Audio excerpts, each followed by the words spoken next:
Doa memberi kesempatan kepada kita untuk mengungkapkan hal-hal yang tidak mau kita ceritakan kepada orang lain.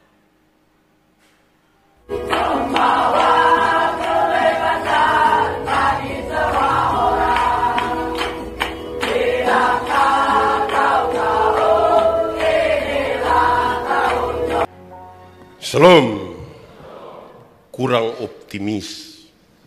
Semangat sedikit, kenapa? Shalom. Ada sukacita. Tadi malam berdoa kok, mulai turun itu jawaban. Tadi pagi berdoa, yang mau datang tadi berdoa. Baik. Memang doa itu baik. Dalam semangat tema ini kan jelas kita bisa bedakan kebutuhan dan kewajiban. Kebutuhan kata dasarnya butuh. Butuh itu karena penting. Butuh itu karena memang harus. Penting itu. Beda dengan kewajiban. Kewajiban bisa saja tidak penting. Tetapi karena memang harus dilakukan jadi buat. Kemungkinan bisa dengan setengah hati. Tapi kalau butuh, pasti dengan sepenuh hati. Tapi saudara-saudara, kebutuhan itu kan bisa dikelompokkan. Ada kebutuhan yang satu kali saja, seumur hidup hanya satu kali. Ada kebutuhan yang temporer. Tapi ada kebutuhan yang selamanya. Sekarang tolong jawab. Doa taruh di kebutuhan mana? Yang satu kali saja? Atau tempo-tempo saja? Atau selamanya? Doa di mana? Omong. Yakin selamanya? Ya baik. Tapi itu hal pertama yang harus kita renungkan baik-baik. Karena kita yang taruh jawaban. Bahwa doa adalah kebutuhan untuk selamanya. Dan memang betul. Doa adalah kebutuhan untuk selamanya. Saudara, tolong jawab dulu. Saudara setuju dengan ini kalimat kok tidak? Saya pernah baca satu status bilang begini. Saudara setuju kok tidak ini? Dia bilang begini. Jodoh itu Tuhan atur. Jadi kalau ini hari saudara belum temukan jodoh, kemungkinan besar saudara adalah orang yang tidak mau Tuhan atur. Ulang. Jodoh itu Tuhan atur. Amin kok. Jadi kalau sampai hari ini saudara belum menemukan jodoh, saudara itu adalah orang yang tidak mau Tuhan atur. Setuju kok tidak? Setuju kok tidak? Tidak toh? Ya. Saya juga bilang begitu. Saya tidak setuju. Kenapa saudara-saudara? Sebelum kita masuk pada tema ini, doa adalah kebutuhan, bukan kewajiban. Saya ingin saudara bahwa Tuhan menciptakan manusia. Waktu Tuhan menciptakan manusia, Tuhan merancang dan menciptakannya secara baik. Saya yakin semua orang percaya itu. Tuhan merancang dan menciptakan manusia. Kalau Tuhan merancang dan menciptakan manusia, itu berarti Tuhan punya tujuan tertentu. Amin. Karena dia yang cipta, dia yang rancang, pasti dia punya tujuan. Tetapi karena Tuhan punya tujuan dan dia menciptakan manusia, cek baik-baik, manusia ini punya tubuh, punya jiwa, punya roh. Bahkan bukan itu saja. Manusia diberi kehendak bebas untuk itu. Kemudian manusia punya dua kebutuhan, jasmani dan rohani. Bukan itu saja. Manusia juga punya perasaan. Saudara, bukan itu saja. Manusia punya keterbatasan.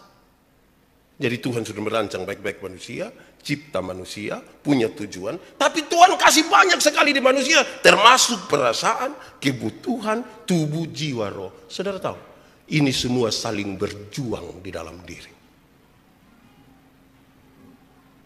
Ini semua punya kepentingan sendiri. Tuhan punya kepentingan bagi manusia, manusia juga punya kepentingan bagi manusia. Semua yang saling berjuang ini membuat manusia kacau balau. Karena itu, dia harus tahu apa yang penciptanya mau bagi dirinya. Kalau tidak saudara-saudara, manusia akan berjumpa dengan masalah serius dalam hidupnya. Masalah itu apa? Kesenjangan antara harapan dan kenyataan. Harapan dari Tuhan untuk kita harusnya begini, kenyataannya kita begini. Harapan diri kita sendiri begini, kenyataannya. Saudara tahu, saya ingin ulangi di sini. Semuanya saling berjuang di dalam diri. Karena itu saudara-saudara, doa menjadi penting untuk menemukan apa yang Tuhan mau bagi saya. Apa yang Tuhan mau bagi saudara. Supaya jangan masing-masing memperjuangkan diri dan keinginan serta kemauannya sendiri. Yesus saja berdoa. Yesus itu ada lahir dan besar di tengah-tengah satu bangsa yang suka sekali berdoa. Hidup mereka dilalui dengan doa dan seterusnya. Bahkan seringkali saudara-saudara, Yesus memisahkan diri, menyingkir ke tempat-tempat tertentu untuk berdoa di sana. Doa menjadi prioritas bagi Yesus. Kalau Yesus saja berdoa, apalagi kita. Saudara-saudara, para rabi Yahudi suka bilang begini. Tuhan Allah itu dekat sekali dengan manusia ciptaannya. Tuhan Allah itu dekat sekali dengan manusia ciptaannya. Seperti mulut dan telinga. Dekat sekali. Mau lihat susah mah dekat. Ada yang bisa lihat dia pun telinga? Bisa kok tidak? Bisa. Cermin. Tidak lihat. Lihat langsung son bisa. Dan Tuhan sedekat itu. Mari kita lihat lebih jauh dulu. Tuhan menjawab doa manusia. Alkitab mencatat dengan baik. Kapan sih atau seperti apa Tuhan menjawab doa manusia? Dalam Injil Matius dan Lukas, Tuhan Yesus pakai 3 contoh yang menarik. 2 dari Injil Matius dan 1 dari Injil Lukas. Tuhan bilang begini. Bapa mana di dunia yang kalau anaknya minta roti, dia kasih batu? Tidak ada. Bapa mana di dunia yang kalau anak minta ikan, dia kasih ular? Tidak ada. Bapa mana di dunia yang kalau anak minta telur, dia kasih kalajengking? Tidak ada. Tapi contoh-contoh ini adalah pasang-pasangan yang baik. Batu bisa menyerupai roti, tapi tidak untuk dimakan. Ini untuk kita memahami pembacaan pertama. Apa saja yang kamu minta, Tuhan kasih. Apa saja. Batu menyerupai roti, tapi tidak untuk dimakan. Ikan itu bisa saja sama kayak ular. Tetapi dalam tradisi mereka, orang-orang Yahudi tidak makan semua yang bersirip. Semua yang model kebelut, termasuk ular, tidak makan. Imamat pasal 11 ayat 12. Dilarang itu bagi mereka. Ketiga, ada kalajengking besar di Palestina yang dia model persis ke telur, apalagi kalau dia sementara diam-diam. Tapi dia bawa sengat yang bermasalah, bisa mematikan. Dalam konsep inilah sekarang kita memahami apa saja yang kamu minta, Tuhan berikan. Cek baik-baik saudara, jangan sampai kita minta batu bukan roti. Cek baik-baik, jangan sampai kita ini sebenarnya minta ular bukan ikan. Dan itu Tuhan harus atur supaya dapat ikan bukan ular. Cek baik-baik, jangan-jangan kita minta kalajengking dan bukan minta telur. Itu menjadi penting saudara-saudara. Kenapa? Karena Tuhan bukan saja memberi apa yang kita mau. Tuhan bukan saja memberi apa yang kita mau, tetapi dapat saja Tuhan mengganti dengan sesuatu yang lebih baik dari yang kita mau. Saya ulangin kalimat. Ini khotbah harus pelan-pelan. Bukan. Oh, pelan. Kalau pelan-pelan. Tuhan bukan saja bisa memberi apa yang kita mau, tapi Tuhan bisa saja mengganti yang kita mau dengan hal lain, tetapi yang lebih baik dari yang kita mau. Supaya jangan saudara bilang, saya ini berdoa sampai berhenti toh. Karena kita mau yang kita mau, padahal yang kita mau itu kemungkinan besar batu, bukan roti. Jangan-jangan yang kita mau ular, bukan kalajengking. Tuhan tidak akan memberikan kepada anak-anaknya sesuatu yang menyerupai kebutuhan. Menyerupai kebutuhan. Tidak. Dia kasih yang kita butuh. Tuhan itu tidak akan memberikan sesuatu dalam konteks mereka, sesuatu yang dilarang. Tuhan juga tidak akan memberikan kepada kita sesuatu yang mematikan. Kadang-kadang kita maksud baik, tapi itu mematikan kita. Tuhan tidak kasih itu. Saudara-saudara, kalau begitu saudara-saudara, doa itu memberikan apa sih sebenarnya untuk kita? Kalau kita terus berdoa, doa memberi apa kepada kita? Saya catat kira-kira ada 5. 1, doa memberi kepada kita kemampuan untuk melakukan. Doa memberi kepada kita kemampuan untuk melakukan sesuatu. Kan tiap-tiap hari kita melakukan. Orang yang tidak tiap hari tidak melakukan apa-apa, kemungkinan dia sudah mati. Kedua, doa memberi kemampuan kepada kita untuk menyerahkan. Terima tuh gampang, menyerahkan tuh susah. Dan doa memberi kepada kita kemampuan untuk bisa menyerahkan. Bawa sih. Kalau rasa itu baik, lu bawa. Hati sakit, kasih. Doa juga memberi kemampuan kepada kita untuk menerima sebuah keadaan. Awal bulan boton dengar berita kecelakaan keluarga. Awal tahun kita dengar berita tentang kematian orang yang kita kasihi. Kita dengar kerugian di mana-mana. Kita dengar ada ancaman. Dan doa menolong kita untuk menerima itu. Keempat, doa juga memberi kemampuan kepada kita untuk menanggung sesuatu. Menanggung.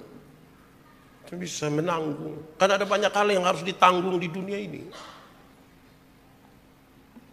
Saudara, karena itu doa itu menolong kita untuk bersekutu tanpa henti dengan Tuhan. Tiap-tiap saat kita bersekutu dengan Tuhan. Saya tambah 1 dulu baru kita masuk di hal-hal praktis. Berikut saudara-saudara. Kalau doa menawarkan hal-hal itu, kemampuan untuk melakukan, kemampuan untuk menyerahkan, kemampuan untuk menerima, kemampuan untuk menanggung, kemampuan untuk terus bersekutu dengan Tuhan. Maka disinilah kita menemukan dimensi doa yang sesungguhnya. Sehingga orang tahu bahwa doa menjadi kebutuhan dalam hidupnya. Apa itu? Doa itu, kalau kita berdoa, isinya kita tangkap. Kita tahu dengan baik. Doa itu sebuah permintaan supaya saya bisa selalu dekat dengan Tuhan. Kadang-kadang bahasanya, Tuhan jangan jauh dari saya. Jangan biarkan saya sendiri. Saya tidak bisa tanpa Engkau. Perjalanan 2019, jangan biarkan kami sendiri. Tuhan dekat dengan. Saya ingat ketika masih kecil di Soe dulu, TV tidak ada. Kadang-kadang penerangan putar film-film di lapangan. Film KB. Tapi kami harus pinonton. Dong putar pakai piringan itu, taruh layar tancap baru mulai. Angin datang pemain film dong begitu. Tapi kami pinonton. Pulang malam gelap gulita. Kami masih kecil pulang malam gelap gulita pasti takut. Dan saudara tahu karena takut itu kami menyanyi. Yesus itulah satu-satunya Penolongku yang itu kerasa jalan mah. Jangan coba-coba daun tak goyang sedikit. Tapi itu sekaligus sebuah harapan. Tuhan jangan jauh dari saya.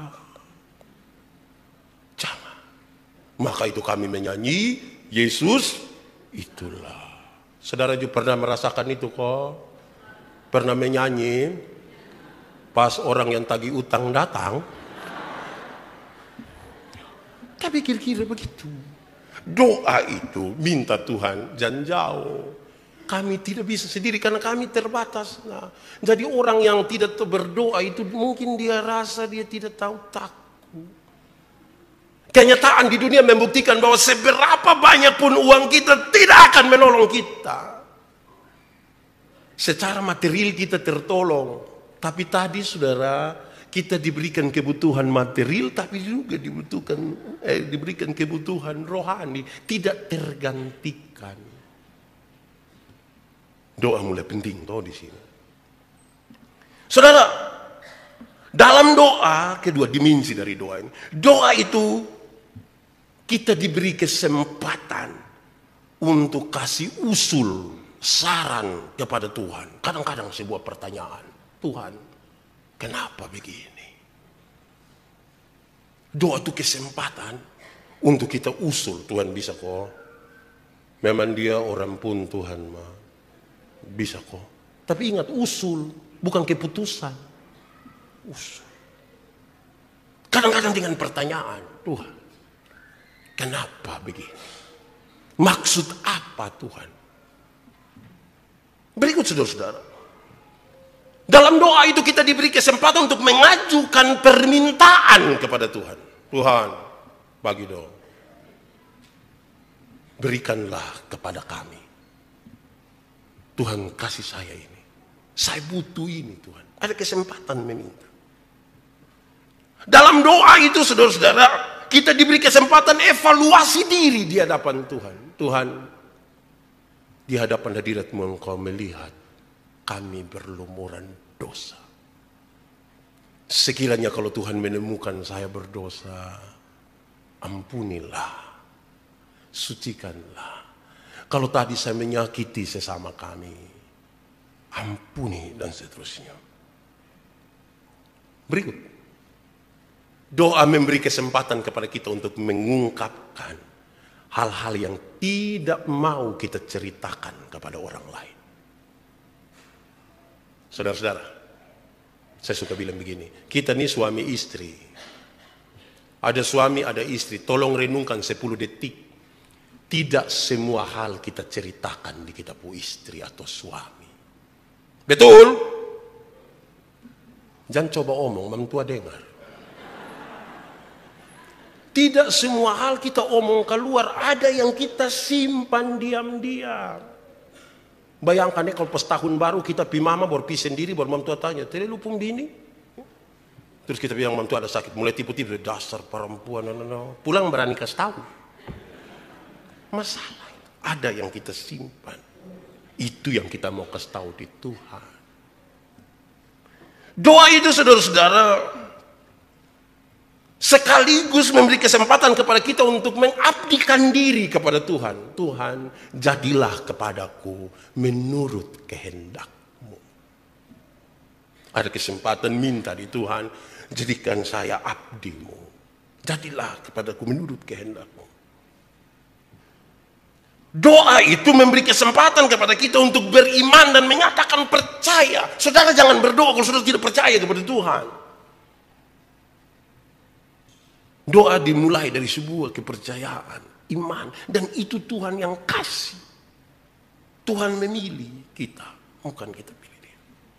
Saudara, doa itu memberi kesempatan kepada kita untuk menggantungkan hidup kita kepada Tuhan. Kenapa? Karena tidak mungkin kita menggantungkan hidup ini kepada manusia. Tidak mungkin. Doa itu saudara-saudara, kalau kita lihat dari apa yang Yesus ajarkan dalam Matius pasal 7, dia kasih tahu 3 hal. Meminta, mencari, dan mengetuk. Meminta itu Mungkin hanya kisaran hal-hal umum, belum spesifik. Hal-hal yang kita terima tiap hari. Tuhan, jaga dan lindung kami dalam istirahat malam ini. Kami mohon bangunkan kami besok pagi dalam damai sejahtera. Tuhan, kami akan memulai hari ini dalam tanggung jawab kami. Kami minta Tuhan tolong jaga kami. Masih umum sekali. Mencari, mulai spesifik, mulai terarah. Tuhan, ini hari saya mau menuju ke bank Tuhan. Tapi hari Sabtu, kira-kira Tuhan buka jalan ke mana supaya bank buka. Makin spesifik toh. Tadi hanya untuk hal-hal umum, sekarang mencari makin lebih spesifik. Mengetuk adalah minta dengan cara yang akrab dan paling sungguh-sungguh. Karena kita serius, itulah kita datang. Halo, ya, setidur. Iya, kenapa? Hanya cek saya setidur ke belum dah. Tapi masih serius toh. Ini 3 hal dalam satu ketika kita ibadah. Kita berdoa, meminta, mencari, dan mengetuk. Jangan dilepaskan satu-satu. Berdoa itu jangan hanya mengetuk saja. Berdoa itu jangan hanya mencari saja. Berdoa itu jangan hanya meminta saja. 3-3 jadi satu. Baru kita tahu bahwa ternyata penting itu doa. Kalau tidak, kita ini hanya ya berdoa tapi orang tutup mata, kita tutup mata. Kita buka mata dong, mas berdoa kita tutup dulu. Saudara, sekarang mari kita lebih kepada tema sekarang hari ini. Bagaimana supaya doa menjadi kebutuhan kita? Doa kebutuhan, bukan kewajiban. Kenapa doa menjadi kebutuhan? Karena manusia harus tahu dari mana dia berasal. Orang yang berdoa itu sekaligus akan mendefinisikan dari mana dia asal. Kenapa? Karena memahami dari mana asal kita, perilaku kita menolong kita untuk melakukan hal-hal itu. Alkitab mengatakan, kita tinggal dalam dunia tetapi tidak dari dunia ini. Kita berasal dari Tuhan, kita dari sorga yang kekal. Karena itu orang berdoa, dia tahu dia pun asal di mana. Kalau orang sudah tahu dia pun asal di mana, dia tidak melakukan yang gila-gila. Kan dia tahu asalnya. Dalam perjalanan hidup ini kepastian penuh dalam dirinya. Saya tidak takut mati, karena kalau saya mati saya kembali ke sorga yang kekal. Saya tidak perlu buat ini, saya tidak perlu buat ini, saya tidak perlu buat ini. Saya punya hubungan dengan Tuhan. Yesus mati bagi saya, dan karena itu saya mati dalam kemuliaan. Tidak perlu ini, itu, ini, itu. Saudara tahu? Kalau kita tidak tahu asal kita dari mana, perilaku kita akan bermasalah. Saya orang Timur, asal saya dari Soe, saya pun bapak orang Amnuban, mama orang Molo, makanya kami tahu kami asal, saya jalan tangan duluan dari kaki. Dan saya tahu bahasa. Iya toh? Karena perilaku kita, dari perilaku kita orang tahu kita pun asal di mana. Dan doa sekarang menjadi penting untuk mendefinisikan asalmu dari mana. Kalau tidak, saudara-saudara, lihatlah nanti di acara-acara kematian dan seterusnya. Kadang-kadang kita bikin sama ke orang yang tidak beriman, yang tidak tahu kita dari mana. Kenapa? Karena tidak biasa berdoa. Doa menjadi penting dan menjadi kebutuhan kita, karena tiap-tiap hari kita diingatkan, ingat kamu tinggal dalam dunia, tapi kamu tidak dari dunia ini. Makanya berdoa. Begitu. Kita ada di dunia, tapi tidak dari dunia ini. Maka berlakulah seperti orang-orang yang bukan tinggal di dunia dan berasal dari dunia, tapi dari surga itu, dari tempat kemuliaan. Doa menjadi kebutuhan sekarang untuk mendefinisikan itu. Kedua, doa itu kebutuhan kalau kita tahu kepada siapa kita berdoa. Saudara, doa itu kebutuhan kalau kita tahu kepada siapa. Asal kita sudah tahu, sekarang yang kedua adalah kepada siapa kita berdoa. Kalau kita tahu kepada siapa kita berdoa, doa menjadi kebutuhan kita, bukan kewajiban. Kalau kita berhenti di muka toko satu, kok keluar bayar parkir, kita kan melakukan itu kewajiban. Kita tidak tahu nanti dong kasih di siapa, kok siapa, kita tahu. Tetapi kita melakukan sesuatu untuk sesuatu yang kita kenal dengan baik, doa menjadi penting. Saya punya sebuah pengalaman kecil kira-kira tanggal 26 kemarin. Memang kenal itu penting. Saya pisoe. Dia anak-anak, dia ibu. Berhenti di Pertamina di Soe. Isi minyak. Di belakang saya ada seorang tanta. Dia berdiri di situ. Kami dua tidak kenal. Dia mungkin kenal yang itu petugas pom bensin. Isi habis, pas mau selesai, mau bayar, tiba-tiba ada orang lewat dengan waktu baru isi minyak. Karena kenal saya, aduh Pak Pendeta, shalom, selamat hari Natal, shalom. Mau turun, suami turun ikut, cium saya. Habis cium, maka menujulah kepada itu tanta di belakang. Ini ibu menuju ke itu tanta. Suaminya juga itu tanta. Padahal saya tidak kenal itu tanta. Dong juga tidak kenal itu tanta. Ibu pendeta ada duduk di oto pemuka. Jadi pas dalam lagi ibu pendeta di situ. Memang kenal itu penting. Kalau tidak kita sudah terlanjur. Saya mau tanya saudara, tiap-tiap hari saudara berdoa, saudara kenal Tuhan yang saudara selalu bicara dengan dia kok. Jangan sampai kita tidak kenal Tuhan itu. Atau kita kenal abu-abu. Banyak orang kenal salah Tuhan. Saya suka bilang di mana-mana, banyak orang salah kenal Tuhan. Banyak orang pikir Tuhan itu hanya sekedar yang mampu memberikan kepada kita kesembuhan dan kesehatan. Tidak itu.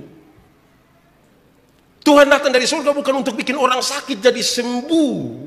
Ada banyak orang yang tidak kenal Tuhan lebih sehat dari kita. Yang tukang minum sopi itu minum dari 3 hari lalu sampai tadi pagi istirahat sedikit minum ulan dan tidak tahu sakit. Kita yang mengaku kenal Tuhan ini duduk dekat AC pulang pilek. Jadi kalau ukur Tuhan hanya lewat kesembuhan, kita salah kenal Tuhan. Tuhan datang dari surga itu bukan untuk bikin orang miskin jadi kaya. Sekalipun bisa dibuat itu toh. Jangan kenal Tuhan hanya dengan material. Tuhan bukan buat itu saja. Lebih. Ada banyak orang yang tidak kenal Tuhan itu lebih kaya dari kita. Saya suka bilang itu koruptor, orang itu kaya-kaya semua. Rumah 2, 3, 4, 5 sampai tidak suka tinggal di rumah, dong tinggal di penjara sana. Tapi dong kaya-kaya. Kita yang mengaku kenal Tuhan ini sedikit-sedikit pulsa habis. Sedikit-sedikit garam habis. Beli sepatu Natal, saya pakai tanya, Mas, bisa bayar 6 kali? Jadi jangan ukur Tuhan hanya lewat hal itu. Salah kenal Tuhan. Kalau Tuhan hanya didefinisikan semurah itu, kita salah kenal. Lalu Tuhan datang ke dunia, saya kenal Tuhan. Itu siapakah Tuhan itu? Tuhan itu yang menebus dan menyelamatkan saya. Dia menciptakan mau kepada saya pada sebuah keadaan di mana dia mau saya bahagia, saya hidup. Tapi saya jatuh dalam dosa, kemudian dia datang dan menyelamatkan saya. Oh, saya kenal dia. Bukan sekedar hanya membuat saya sembuh, saya tetap penyakitan. Saudara tahu, siapakah orang-orang yang unggul? Siapakah orang-orang yang menang? Orang-orang yang menang itu bukan berarti dia menang atas orang lain. Tidak. Dalam doa kita belajar, unggul itu ialah menjadi yang terbaik bagi diri sendiri. Tidak harus lebih baik dari orang lain. Tapi saya berhasil menjadi yang terbaik bagi diri sendiri. Buang jauh-jauh pikiran kita untuk menjadi yang lebih baik dari orang lain. Tidak usah, kecuali kalau saudara ikut lomba lari. Berusahalah menjadi yang terbaik bagi diri. Dan doa mengajarkan itu. Kita kenal doa Tuhan terlalu baik buat saya. Dan karena itu saya mau jadi yang paling baik untuk saya sendiri. Orang yang menjadi unggul bagi dirinya, tidak ada kemungkinan dia tidak hidup lebih baik dari orang-orang secara material. Tapi dia berhasil menjadi yang paling baik dalam dirinya.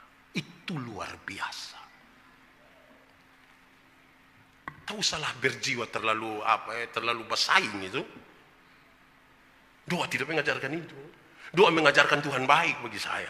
Kan itu saya mau jadi yang paling baik bagi saya sendiri. Kalau saya pakai perhiasan untuk saya sendiri, tidak untuk orang lain.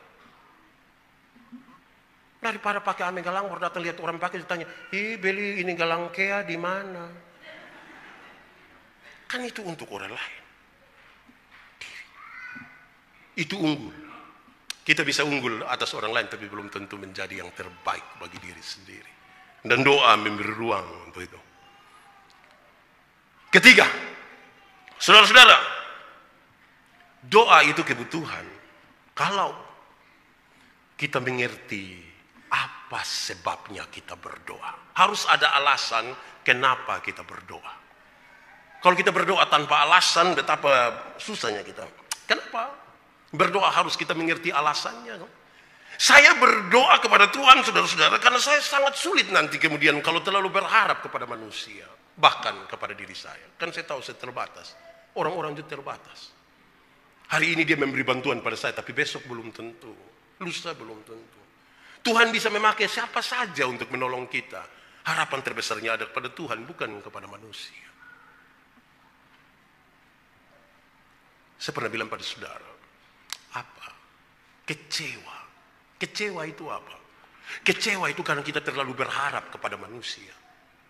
Siapa yang terlalu berharap kepada manusia akan menemukan satu kata, yaitu kecewa. Saudara pernah kecewa? Tidak usah ngomong. Ini muka kecewa. Kecewa itu apa? Karena kita terlalu berharap kepada manusia. Siapa yang terlalu berharap kepada manusia akan berjumpa dengan satu kata, kecewa. Kalau kece saya tidak apa-apa. Tapi parah kalau tambah wah. Kecewa. Dan itu saya berdoa. Karena dalam doa itu saya diajarkan tadi untuk menerima, untuk memberi, untuk menanggung, untuk segala macam.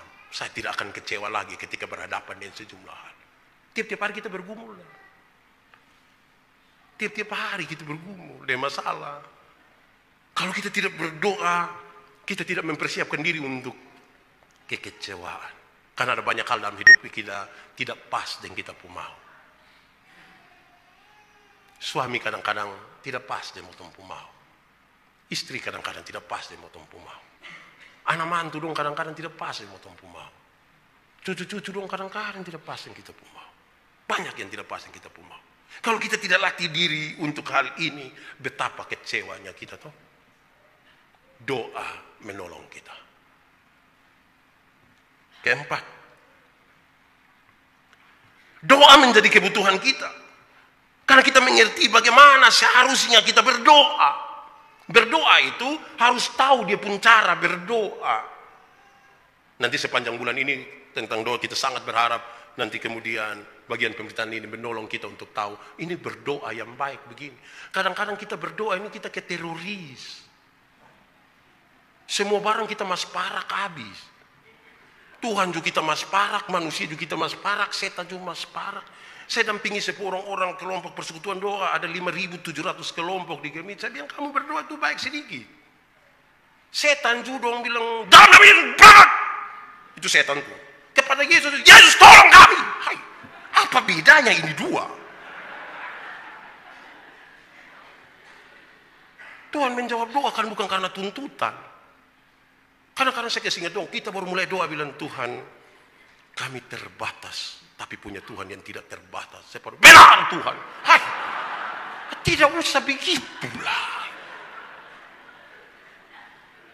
Tuhan menjawab doa bukan karena tuntutan itu. Kadang-kadang kita ke teroris. Hai, biasa sah. Ada hal yang mungkin tidak terkatakan dalam hidup kita. Tapi Tuhan menyelidiki hati dan dia tahu kita. Soalnya sama separak sana sini. Kekuatannya bukan pada kekuatan kita berteriak atau menangis. Kekuatannya adalah kekuatan di mana kita menyerahkan itu kepada Tuhan. Itu cara berdoa yang baik. Jadilah kepada kami menurut kehendak. Itu menolong kita. Saudara-saudara nanti tanggal 10 hari Kamis. Dimulai sebuah program baru di Agape. Doa malam. Dan kita akan mulai dengan doa. 2 sesi pertama di minggu itu tanggal 10 dan tanggal 17, itu tentang doa Bapa Kami. Terbuka bagi siapapun. Semoga saudara bisa bergabung. Kita belajar bersama. Karena pasti berhadapan dengan manusia, kita tahu etisnya seperti apa, apalagi dengan Tuhan yang puas. Saudara, kelima, doa menjadi kebutuhan kalau kita tahu betul apa yang kita doakan. Kadang-kadang kita berdoa tapi kita tidak tahu apa yang kita doakan. Pergumulan kita apa? Sukacita kita apa? Kita tidak tahu apa yang kita doakan. Kita merasa ada sesak di sini.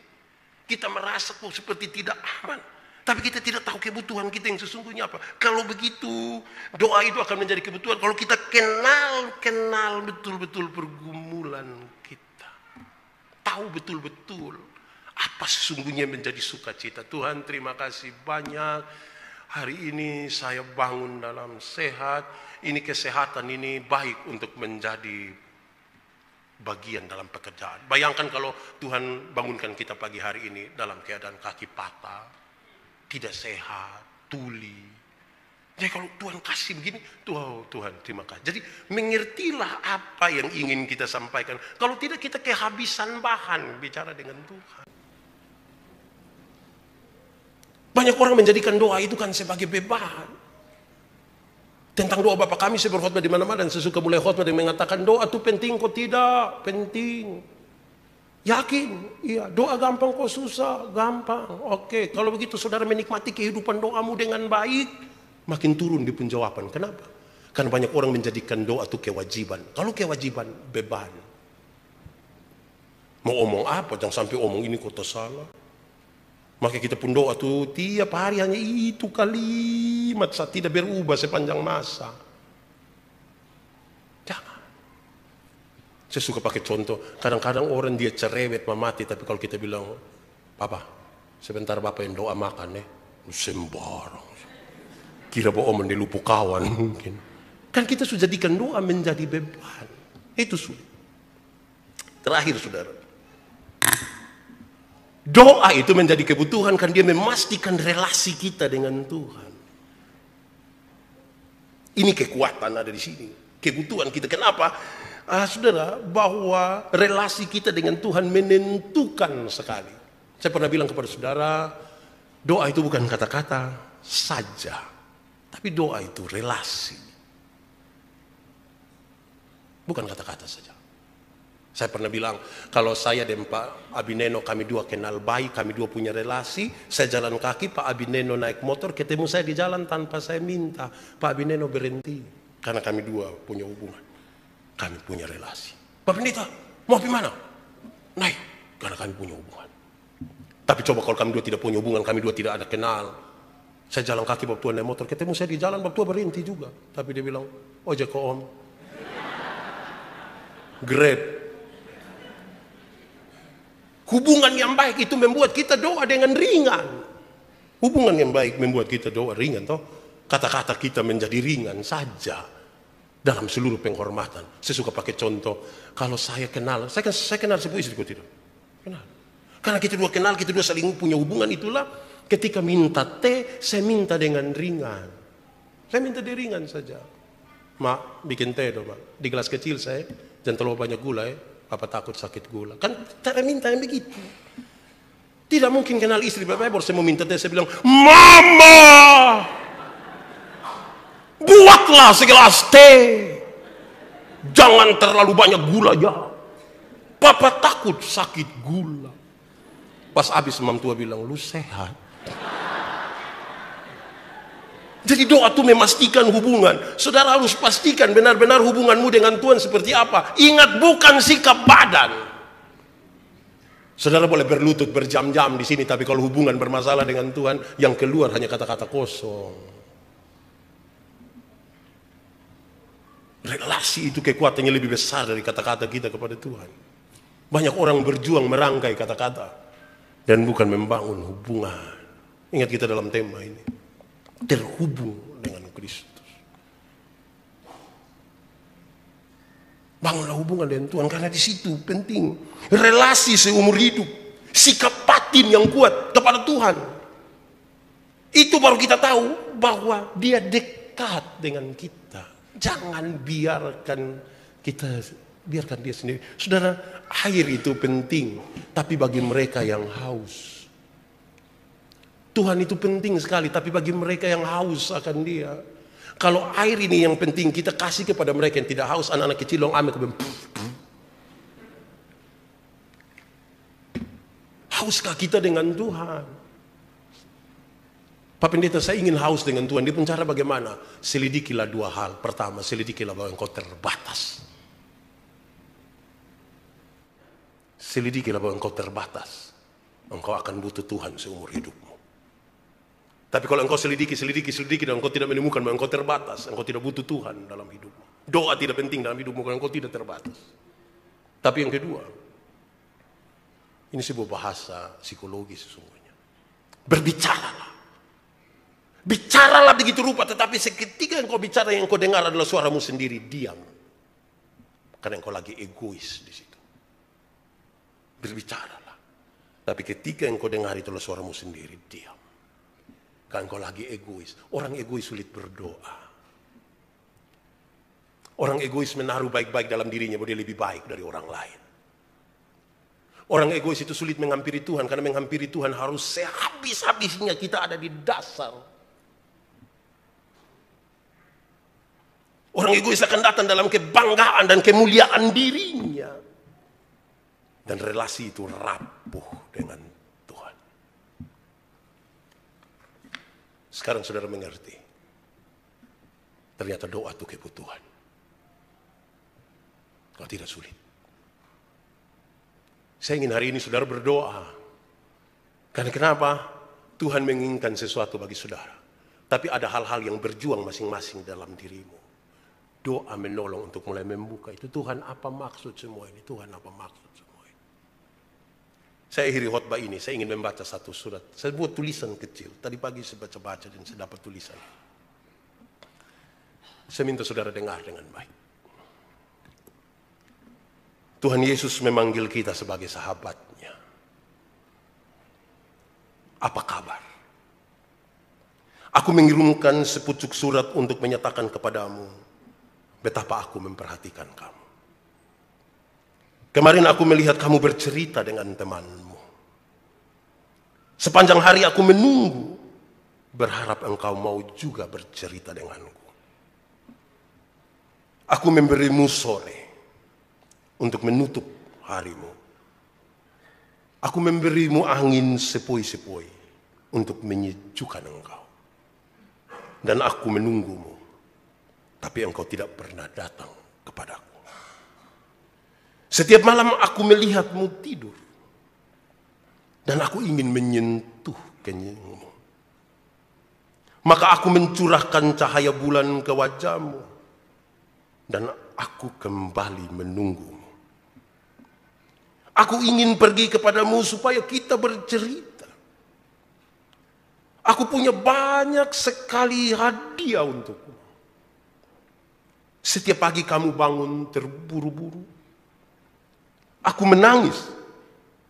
Air mataku bercucuran. Seandainya kamu mau mendengarkan aku, betapa aku cinta padamu. Aku berusaha menyatakan cinta itu melalui langit biru ciptaan. Melalui rumput-rumput hijau yang membisu. Aku membisikkan cinta itu lewat dedaunan dan menghembuskan cinta itu lewat warna-warni bunga yang kau lihat. Aku meneriakan cinta itu kepadamu lewat aliran-aliran sungai yang mengalir. Menjadikan burung-burung gemar bernyanyi dengan baik. Aku menyelimutimu dengan kehangatan sinar mentari dan memberimu wangi udara dan wangi alam. Kasihku padamu lebih dalam dari lautan. Dan kasihku padamu lebih besar dari kebutuhan yang paling besar dalam hidupmu. Mintalah padaku. Bicaralah padaku. Banyak sekali yang harus aku bicarakan denganmu. Tapi aku tidak ingin mengganggumu lebih lama lagi. Ini tergantung keputusanmu. Aku telah memilihmu dan aku tetap menunggumu. Mari kita tundukkan kepala di hadapan Tuhan.